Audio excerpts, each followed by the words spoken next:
everyone, and welcome to Everest Group's LinkedIn Live session on the growing importance of evidence in R&D and product development. I am Aarthi Janakiraman, and I'm delighted to have you with us today for a conversation that is becoming increasingly important for R&D, innovation, strategy, and even commercial teams across all industries. So, our focus today is on how rising expectations for proof are changing how products are designed, validated, claimed, and scaled. And especially in functional foods and nutraceuticals, this is becoming very critical. Not only here, but also in adjacent categories that are facing similar pressure to prove outcomes. For a long time, what we have noticed is that many products were able to rely on ingredient reputation or heritage or broad wellness language or even consumer familiarity. But that situation is changing right now. Consumers are asking more difficult questions. Regulators are looking very closely. Retailers, doctors, nutritionists, investors, and even internal leadership are all asking what is the proof? What exactly does the product do? For whom and what dose and for what time period? This means that evidence is no longer a final compliance step. Increasingly, it is becoming how R&D teams can define the product, choose the format, validate the claim, decide whether it is worthy of investment, and even monitor what happens after launch. To unpack this topic, I am very pleased to be joined by Dr. Yashawant Kumar, CEO of Benefic Nutrition. Now, Benefic sits at a very interesting intersection of science backed nutrition, functional formats, consumer adherence, and product credibility. The company is working on very interesting products with a wide range of formats such as chocolates, bars, drinks, poplets, and effervescents, and formats that make nutrition easier, more enjoyable to consume, while still needing to stand up on scientific and claims scrutiny. Dr. Yashwin, thanks a lot for joining us today. A quick hello Thank you, to all. Arichi. Yeah, hello everyone. It's an honor to join this podcast online on LinkedIn Live. So, before we kind of begin, probably Dr. Yashwant, uh, when he's going to uncode this particular topic for us, please, for our live audience, please share your questions and perspectives in the comments. And we would also love to hear from you what do you see the raising evidence expectations are, whether it is going to be in R&D, product development, claims, regulatory strategy, or even consumer trust. So with that, let's start with a broader trust question before we get on to the benefits journey and product development choices behind functional nutrition. So Dr. Yashwin, let me start with something every consumer can relate to: trust in products, especially in food and nutrition. Today's consumers are looking for cleaner, safer, and more credible nutrition. But what we find is clean label and organic products are often premium priced and not always accessible to the common consumer.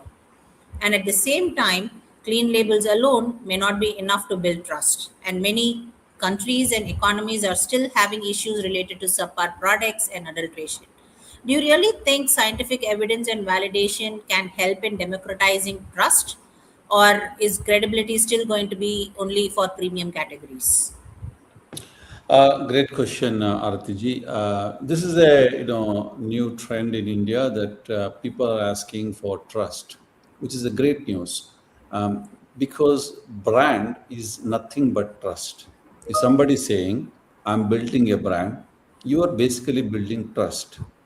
So the only thing you have to do in a business is to build trust. So to your question, is evidence important? Yes. How do you present that evidence? There are many ways. One is today people want to see the founder being on the social media and taking responsibility that I have designed this product for this reason and explaining that, okay, here is a guy who comes from this knowledge and he has developed it, he or she has developed it, so they see that one. Second thing is, what is that you're saying? Do you have evidence? So, for example, you're saying this product gives you sleep within half an hour. You must have evidence, clinical evidence to say that. Whereas if you have an energy bar which is got ingredients like I don't know almonds, cashews, etc., and say yeah, almonds and cashews are rich in protein, good for you, you don't need evidence for that. So it's a balance of what traditionally we have accepted. It's like you're drinking water. gives makes you less thirsty. You don't need evidence for that. You know it. So one is one aspect of. But today I want to tell you something that I never shared on any platform, because the question kind of you asked is very interesting. One ingredient point of view, what is that evidence you can gather? Let's say you're really using ashwagandha as an ingredient. You can look at which company has done clinical evidence with their product and choose that gives you assurance that yeah, this works at what that particular dosage and it's in time frame, and they have done it multiple studies.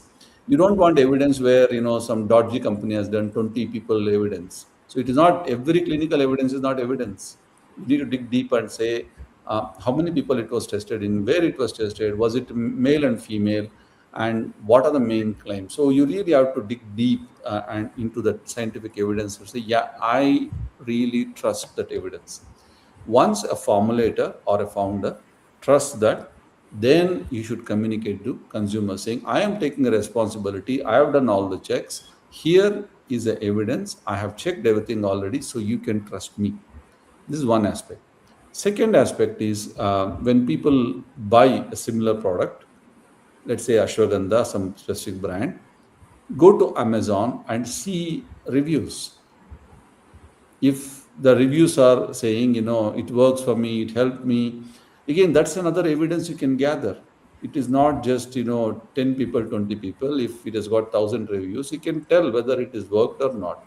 If everyone is saying it never worked, you've done a clinical study on 50 people, maybe it will not work.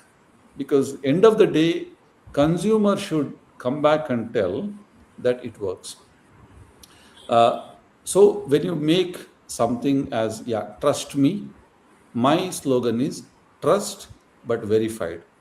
You are saying you trust us, but you also have to say, I have verified for with this information. Trust but verified is the only way to build brand and to build trust. There are other third party tools that you can use. For example, there is Testified. There are third party agencies. You can do third party lab testing and put that report. We do it in a Benefic website. We do third party lab testing, and now we are also heading towards testing every single batch. Again, that you're testing every single batch. That you're giving that efficacy. You're giving the same texture. It's like you said, everything is contaminated today. That your product is not full of heavy metals, and it is safe. How do you ensure it is safe? Is you say you verified it. From verification comes the trust. That's a very well thought out answer, Dr. Yashwant. And, to be very frank, what I can take away is that you believe, and I think the industry is also transitioning towards a phase wherein trust is not just a premium positioning tool. It has to be built into the product, the ingredient, the process, and the evidence, and also, individual responsibility. And this itself, I think, indicates the broader shift of the nutritional as well as the functional food industry here, because we are kind of moving from a reputation related claims to more of a evidence related credibility. And I think increasingly consumers are also asking whether the product is good for you, and also wanting to be explained whether it what it supports, how it works, and what evidence it sits behind. And that is where I think the format or the dosage and all those things really matter.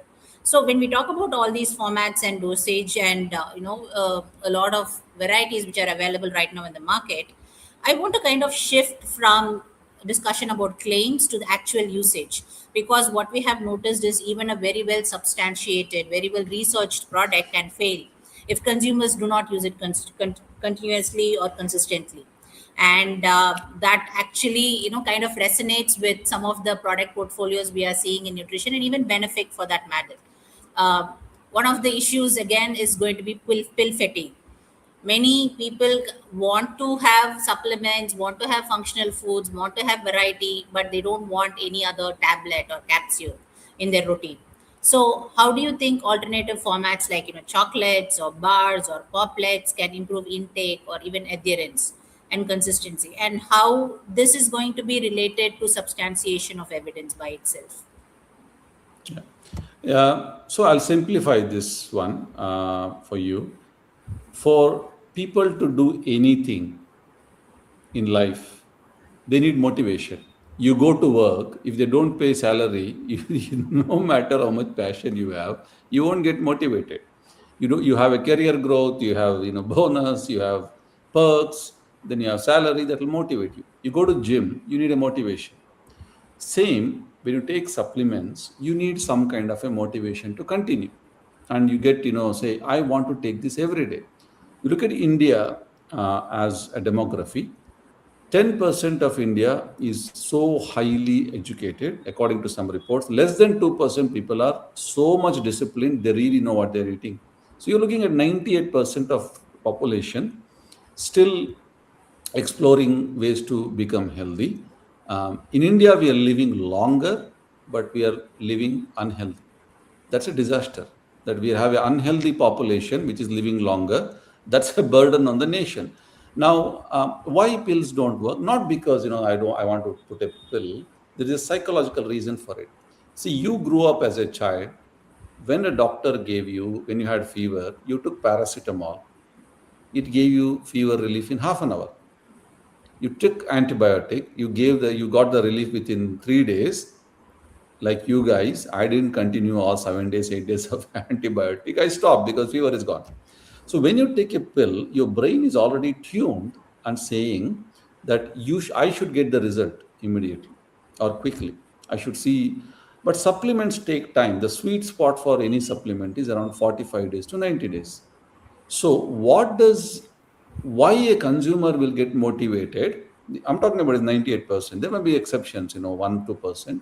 That is not, so significant in the context of India. The motivation is why people have. So, I'm ex Cadbury, ex Nestle, ex PepsiCo. I made Lays. So, every product I made in my life is addictive. Should I tell you, don't, should I tell you, I really beg you to go and eat Cadbury chocolate? No, you'll open the fridge and have it. Wherever you see, you have it. You take, Kit Kat. Should we tell people to eat Kit Kat? It just draws you. So I'm taking that inspiration of FMCG and bringing that to nutraceuticals. So very simple. If it is not tasty enough to crave, it won't be taken long enough to work. Simple but game changing. That's what we're doing at Benefic, that we make effective nutrition which feels like a treat, not a treatment. Because the moment you go in the treatment section, you go into pharma, the doctor prescription. And I mean, I've not met a single person who went to doctor's clinic and came back, I'm so happy I visited a hospital. No, none of us like to go to hospital. All of us want to stay healthy. All of us today don't want to visit. None of us want to be in the hospital. I don't think it's the nicest place on planet to be. Everybody hates being in a hospital, and hospital bills are obviously exuberant in India. Uh, the only way you make it accessible for people is you make it so tasty, so delicious, so convenient that they reach out to supplements just like their morning coffee. So that's what we are working on now, making formats. It could be, say, you want to make, let's say, for example, you want to deliver um, energy as a supplement. You can do it as an energy bar. You want to make something which works within half an hour, you can make it as a drink. You want to make something which people can carry, because let's say some women, they have period pains. You make a product where they can put it in their bag and go. They don't. So people don't, any additional step that you do for people, let's say you have to take it, they need a water to take this pill, additional step, you need to mix this powder in this, additional step. So every additional step is a um, like a break, in their journey to take that. So it should be so convenient. I open, I drink it. I open, I eat it. I open, I pop it, and then it works like just like your morning coffee. People will reach supplements, and that day every Indian takes supplement, some kind of a supplement every single day. Our health problems will come down by 50%, and we will become 10 trillion, 15 trillion, or even 20 trillion economy Developing country is not just GDP growth. Development is the human body developed properly. Once this is developed, we can say we are a developed country. That is my, and the only way we get to that is make it as a treat, not as a punishment. That's where the new formats, new taste, new ingredients. You don't need to bring every ingredient to India. There is plenty here. So one of the slogan I created is everybody talking about whey protein, that protein, this. I look at whey protein. 95% of whey protein in India is imported. Then I looked around and I said, there are plenty of protein in this country. Then I came up with a platform and we launched this. It's called Desh Ka Protein Desh Ke Liye. So one is having a product. Then can you convey in an emotional way? So I'll give an example. Kit Kat doesn't sell chocolate. I worked in Kit Kat. Kit Kat doesn't sell chocolate. Kit Kat sells break. Cadbury doesn't sell chocolate. Cadbury sells celebration. Red Bull doesn't sell energy drink. Red Bull sells adventure. Pepsi, Coke. See, they all sell a human emotion. Whereas supplements companies have gone into the complete science mode and say, buy this, buy this, buy this. Unless you connect people emotionally, you will not reach mass audience. Now, Desh Ka Protein Desh Ke Liye connected. Then we launched Makhana protein bar. Now I'm telling it on live. Now we are launching two more products that have never been, explored in India. They're going to launch in next 1 month. I can tell it now. We are launching. It's okay. I can reveal it. We are launching India's, only sesame-based protein bar. No one has done it so far.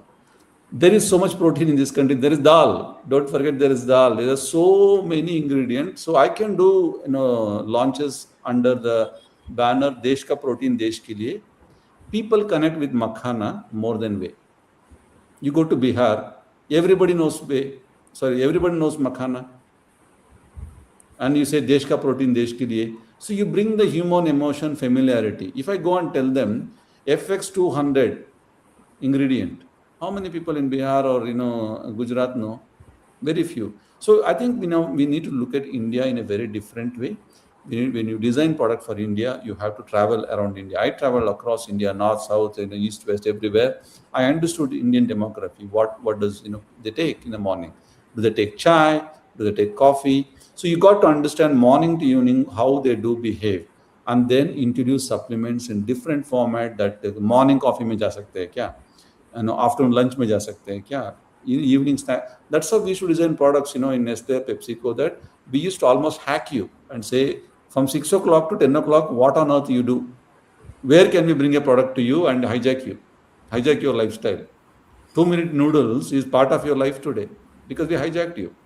We understood your lifestyle. We know what is your problem. So we gave a solution.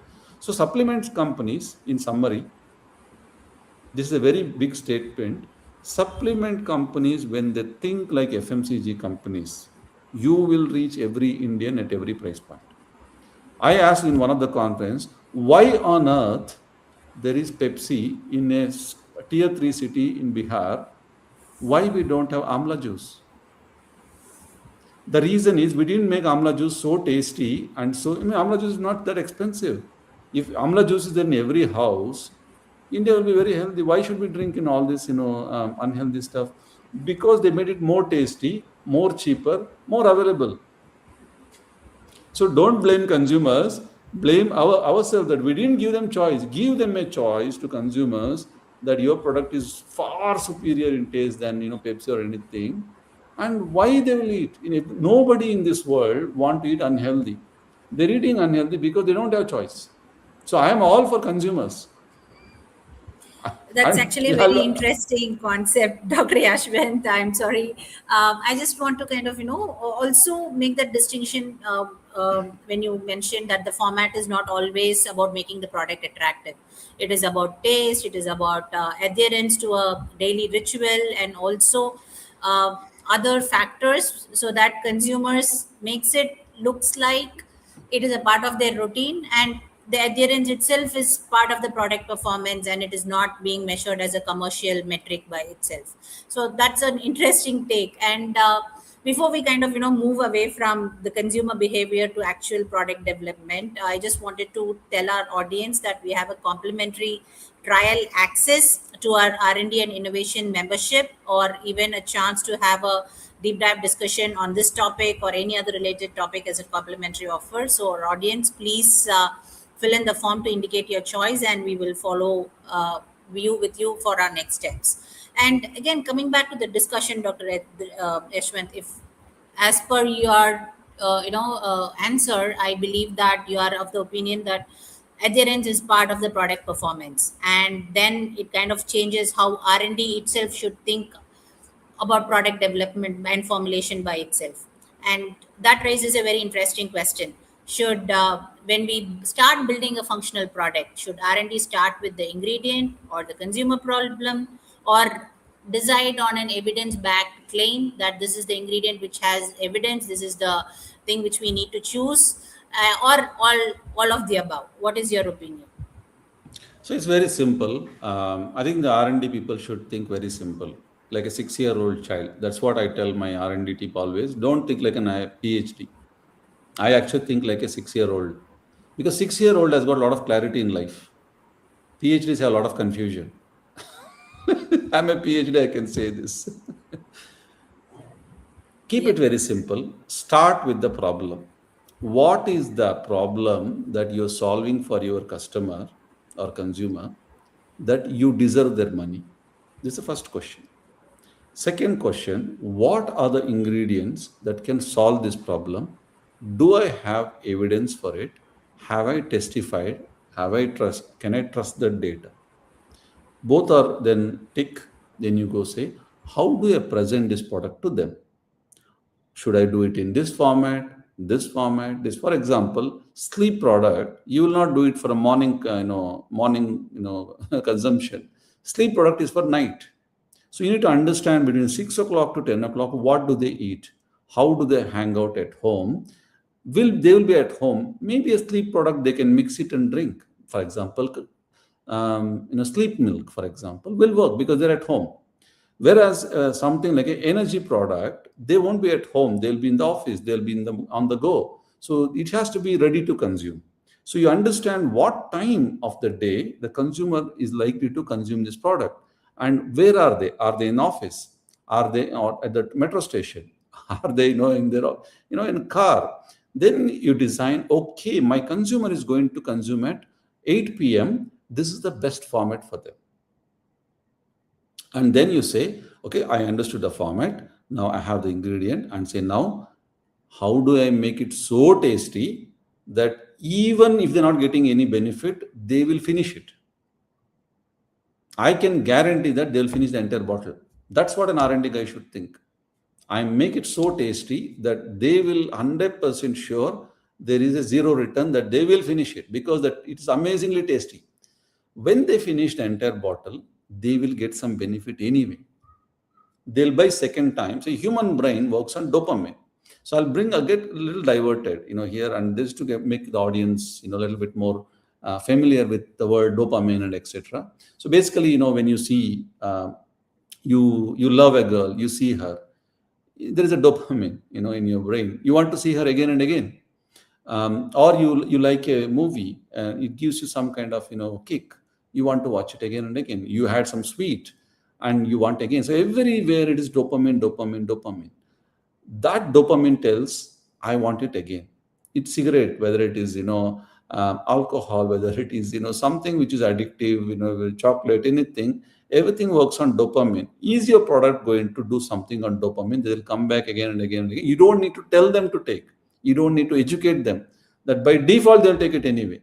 That is how you formulate it. You start with what is the problem you're solving, and then who are your audience, what is the price they can pay. Let's say the consumer in India can pay only 500 rupees per month. Don't design a product at 5,000 rupees per month. Again, it's an R&D guy's responsibility. You can put a clinically backed evidence based ingredient from US. Commercially it won't work out. Your cost of goods sold should never be more than 25% in supplements. In food it should never be more than 40%. So you got to have that control. And then ask yourself, so there's one of the big mistakes people do. Again, I blame R&D people only. I'm an R&D guy. I blame all the PhDs only. I'm a PhD guy, so I will take the blame. When people don't know whether it works or not, they put too many ingredients, thinking that the consumer get convinced. Oh, I put shatavari, I put ashwagandha, I put moringa, जितना भी market में है डाल दो उसमें. We got 500 ingredients or 20 ingredient, but don't forget your product will work based on the dosage. It is better to put one or two key ingredient, that is called your hero ingredient. Make sure the dosage is really good. Put 10% more, because in shelf life, no matter what ingredient you put, its efficacy will go down. So always put more than what you say, so that in shelf life the efficacy stays. So R&D guy should also think, is this product in this format will be stable enough to give the effect. With all that, once you have all that, you go to marketing guy and say, see, I've done everything for you, go and launch it. Then you still get involved and say, this is the communication. Please work with the marketing team and say, don't claim false claims, because if marketing team by mistake makes false promises, you're going to break the brand and trust again. That brings us to a very important and an interesting perspective, because we are seeing a lot of I totally agree that the marketing, the R&D, the formulation, and all the, and even the claims and the regulatory affairs team should work together even before the product is launched. But after the product is launched, there is something called as claim inflation. We see ads, we see influencers, we see social media product pages. You also mentioned Amazon reviews and all those things. So sometimes these are also getting inflated, and that might actually affect the brand, and it also kind of affects the claim substantiation and even the evidence, and this is again stretched in the consumer journey.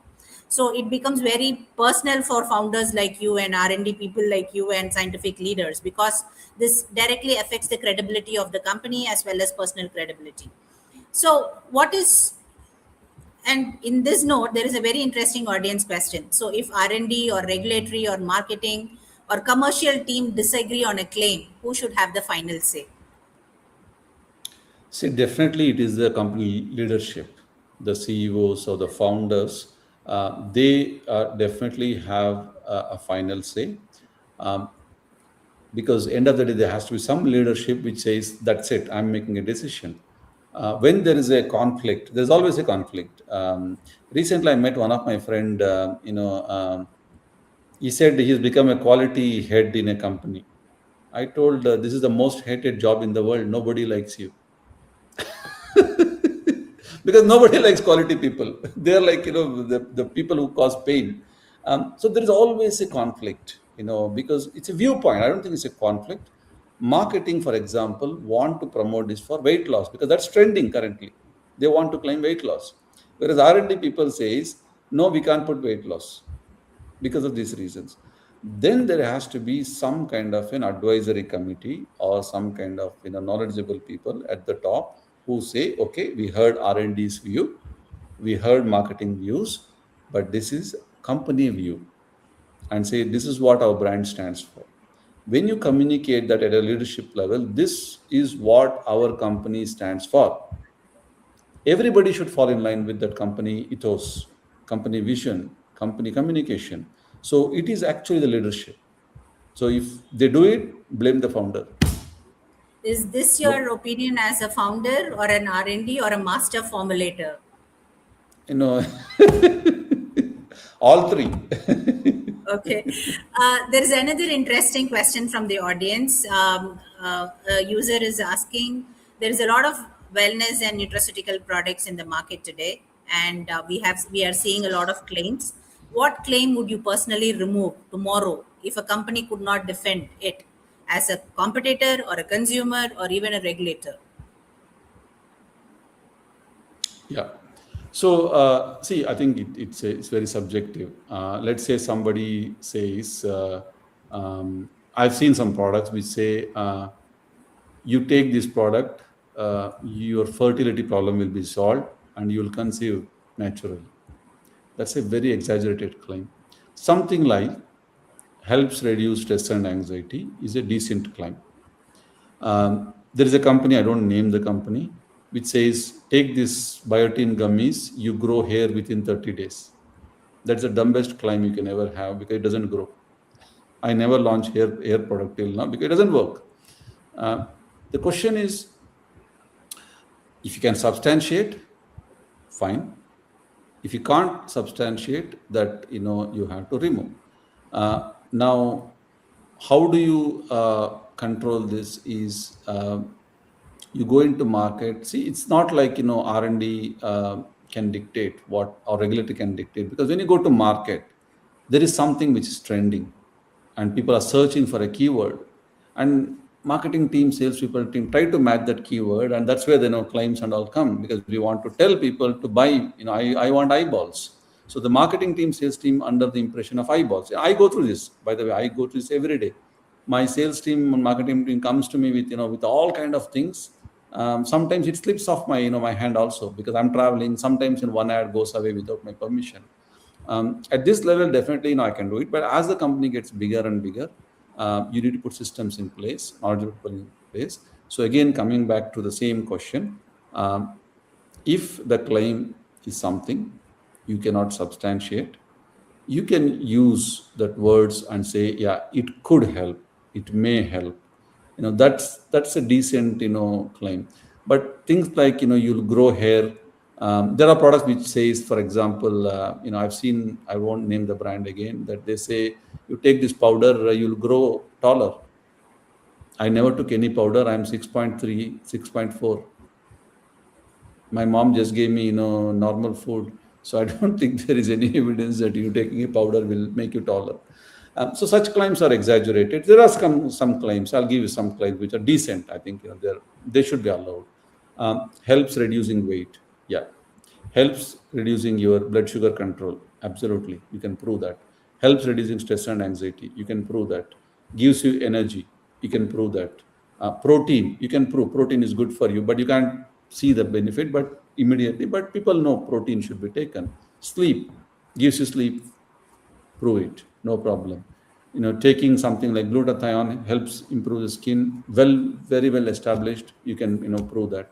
So I think those things should be allowed, because consumers are also looking for solutions. So you need to say those words so they can click on it and then go on. End of the day, please don't underestimate consumers. Today's consumers are far more intelligent than even I can think of. They ask for evidence. They call our customer service. So how do I do it? Is simple. At Benefic, I can't speak for other brands, we have a 45 days money back guarantee. If you buy our product, if you're not satisfied, just call us. We don't even ask why you are not, why you want a refund. First thing we do is we refund. After refunding, we call them. Why, sir? Why it didn't work for you? I'll send you another product. I will try to say, maybe they didn't take it long enough. A lot of the times, what we have seen is, there is a drink that we have called Max Hard. It's supposed to be consumed. Consumer apply it on skin. So, a lot of the times it happens that they took it in a wrong time, before food, after food, or, one consumer had 8 bottles of this in one day. I mean, that's too much. And consumers, sometimes they take for 2 days, then they have 1 week gap, then they start again and say, I finished the entire bottle, it didn't work. So there are a lot of, case-to-case situations why it didn't work. So very first thing, a brand should be liable and responsible for the money you paid. This is one, risk you eliminate. If you're not happy, I tell my consumers, don't refund the product. Enjoy the product. Get complete refund. Anytime before 45 days you come to us, we eliminate the risk for you. Your money is safe. If you're happy with the product, only then we deserve your money. So yeah, claims, you have to take responsibility. Let's say even if you have a strong evidence that your product gives you, a fertility problem, it solves, but give consumers that cushion. If you fail to give them what you promise, make sure you refund. I think that's the easiest thing to do. So, Dr. Yashwant, although our discussion is focused on functional nutrition and supplements, what we see as claims and evidence, the underlying shift is much broader. Many industries have been asked to define outcomes more clearly and support evidence and even look into from a consumer angle as well as R&D and other angle. So when we talk from a broader industry's perspective, I think structured evidence can improve R&D processes and decisions, and to a certain extent also reduce late stage rework and reformulation and all those things. So, what do you think a founder or an R&D head should absolutely refuse to compromise on? So one is where you buy your ingredients from. Never compromise on quality of the ingredient, because what you put inside your product is what consumer get it. That one thing is non-negotiable is, can you track every ingredient to the farm where it comes from? Do you have certifications tomorrow to go back and track everything? So where you source, even if it is 100 rupees more, 10 rupees more, go with a reputed company which has been supplying those ingredients for a long time, and you don't have supply chain disruptions. Let's say we are sourcing makhana. Now we are sourcing makhana from a very reputed supplier who has been in the makhana industry for the last 40 years. I spoke to the founder. I asked them, how do you do processing? How do you treat it? How long do you keep it? How do you say pack it? So we understand every single thing that do for the ingredients. So don't just buy any ingredient, no matter what it is. It could be a date syrup. It could be almond cashew. It could be some flavor. Please spend more time talking to your ingredient suppliers. These are only because once you control this, what comes into your product, the quality is something you can trust, not consumer. If you can trust what you're putting inside, quality of that product would be good anyway. Second thing is, don't compromise on packaging. So there is a rule, which is a very stupid rule, which I always hated, that your packaging should not be more than 10% of your overall product cost. Total rubbish. Packaging depends on the product and the efficacy of the product. If the packaging needs to be more to protect the efficacy over shelf life, please fight and invest on good packaging, which will protect your product. Got it. Dr. Yashwant, from a broader industry perspective, considering your experience not only in the nutraceutical, supplement, food and beverage, I mean, you have biotech experience and all the other industries. Uh, so, what do you think the validation and claims habits of the current food or even pharma industry should other industries borrow? It can be hypothesis or it can be evidence or it can be claim risk mapping. What is your opinion, or what is the learnings other industries should take away from food and industry or nutraceutical industry? Yeah. So it's a great question. This is a question which is very close to my heart. See, India, you look at India, 10% of India know what I'm talking. If I say GLP, people know. If I say protein, they will know. If I say cortisol, they will know. But 90% of India is roti, kapada, makan. They're not going to spend 5,000 rupees on your product. They want to buy 10 rupee product 100 times. That's India for you. Even at home, that's how we've been brought up, that if you have money, don't spend it. Buy small packets of rice. We'll not buy 100 kilo rice, no, generally. We buy 5 kilo, 10 kilo, although we can afford it. That's Indian consumers' behavior. One thing that you can learn from FMCG industry is, in FMCG, they communicate an emotion, not just science. That's what nutraceutical companies now need to do. Let me give you an example. I worked in KitKat. We never told you KitKat chocolate is the best chocolate.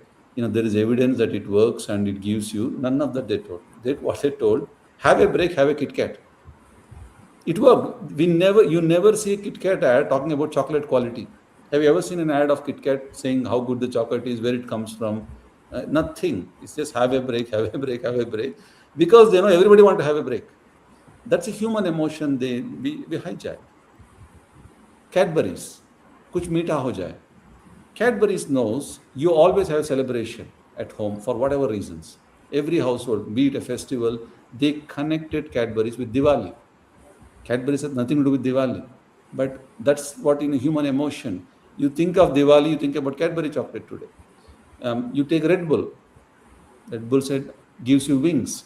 They promote adventure. They never talk about energy drink. So let's say you want to sell hair supplement. You say biotin, how many people understand it? So take an example of KitKat and bring that communication to the consumer. Somebody sitting in tier 2, tier 3 city in Bihar can understand. So let me show you how we have done it at Benefic as an example. I'm not saying we have done it the best, but at least we have started. We have a protein product. We haven't done whey till now because whey is too expensive for a lot of Indian consumers. Not everyone can afford 3,000 rupee, 4,000 rupee per kilo. Very few.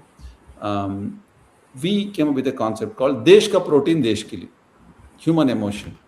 When you say desh ka protein, they already know it's a desi protein. It is local.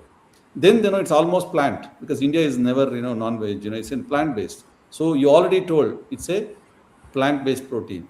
Then we bought makhana protein bar. Makhana everybody knows. Then desh ka protein, desh ke liye makhana, everything connected together. People buy, and it is one of our and we are doing at least another 10 products under the banner called Desh ka protein, desh ke liye. Am I saying what is my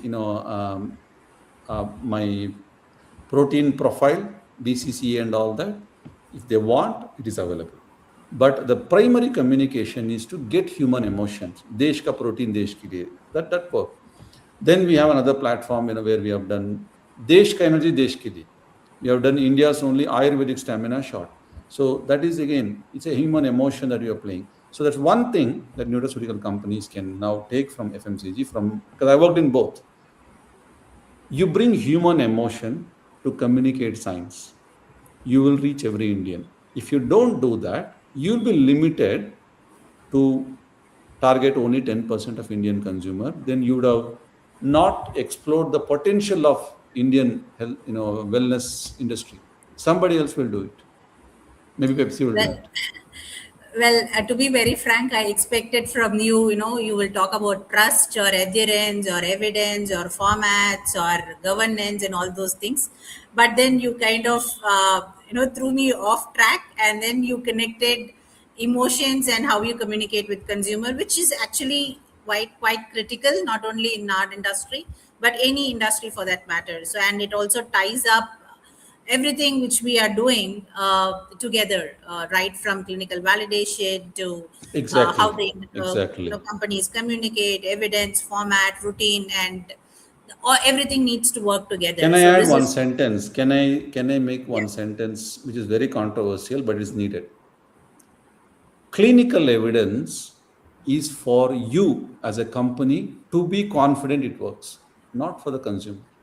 The day you have the thought process, are you convinced first that with that evidence? It is for you to trust that ingredient and trust that claim that you're going to say. Then you can communicate in any way. So, clinical evidence is not for the consumer. Please remember, clinical evidence is for you as a company, as a formulator, to be assured that what you're putting is the right quantity, right quality, right grade, right extraction method, and you can go and tell the world, I am telling this works. Yeah, sorry. got it. And I think for functional nutrition in particular, this is very valid, because unless you trust what goes in your product, how can you communicate effectively with the consumer, and how you build the brand and win trust.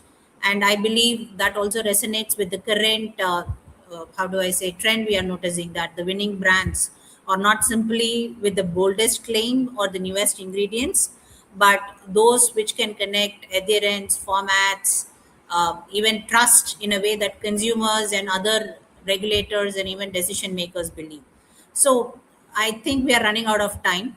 Before we kind of close, I would like to once again remind our audience that we have a complimentary trial access to our R&D and innovation membership, or a chance to have a deep dive discussion on this topic or any other related topic as a complimentary offer. Please fill in the form to indicate your choice, and we will get back to you on next steps. So, Dr. Yashwant, before we kind of sign off, I want to ask you one final takeaway question.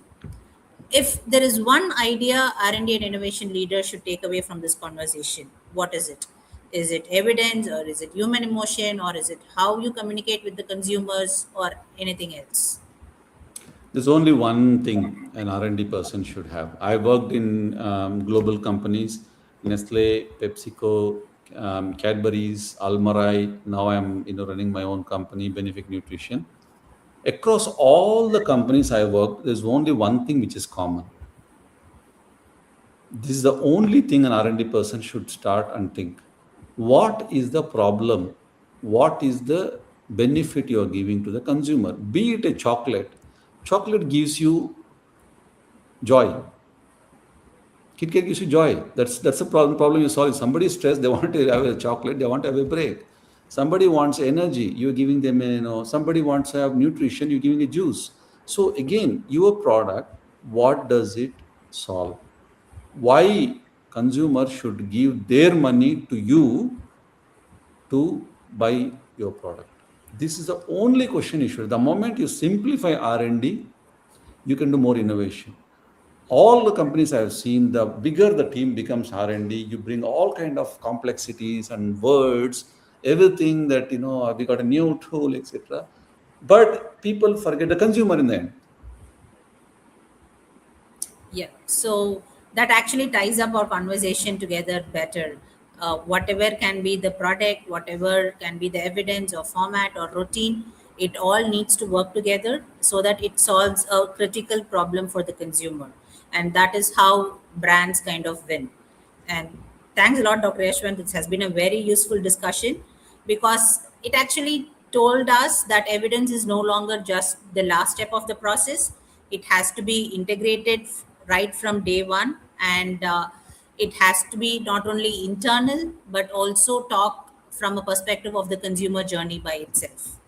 And to everyone who has joined us live, thanks a lot for being the part of the conversation. Please do continue sharing your questions and perspectives in the comments, and we will get back to you as soon as possible. And do stay connected with Everest Groups for more discussions on how R&D and innovation are evolving across industry. Thank you and have a great day. And thanks, Dr. Yashwant, for spending time with us and sharing your perspectives. Thank you, Aarthi. It's a honor, and thank you everybody for skipping your dinner and being on this live session. I appreciate, and if you are hungry, you can visit Benefic website. We got a lot of nice products that will make you less hungry. So by the way, I want to thank Everest Group for making such content available for people who don't have time and who don't have the money or time to access this kind of information. Please continue to do so. I think you're doing a great job. You never know, one great guy, formulator who watches your content can get a great idea, and we will build another, one of the most innovative product. Not for India. I think the formulators of India, we are ready now to make products for the world. Yes, Thank you. and I think the Indian nutraceutical and functional food industry is on the cusp. It is actually in the revolutionary phase, and we expect a lot more wellness products with substantiated claims, which can help in solving consumers' issues and challenges. Thanks Yep. a lot, everybody. Have a good day.